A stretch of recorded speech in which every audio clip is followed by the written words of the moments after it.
গ্রাম অঞ্চলে অনেক দূরে দূরে বাড়ি, এখানে একটা বাড়ি তো অনেক দূরে আরেকটা বাড়ি। আর এখানে দেখতে পারতেছেন কত সুন্দর সুন্দর কচুরি পানা ফুল ফুটে আছে।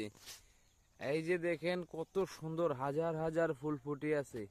দেখতেও তো অনেকটা সুন্দর লাগতেছে, ভালো লাগতেছে।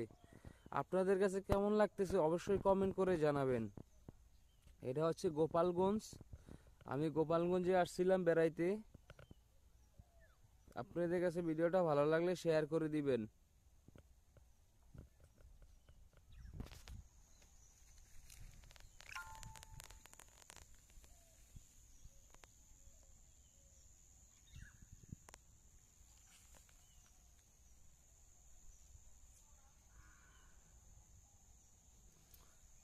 এই যে বক উড়ে, পাখি বক উড়ে।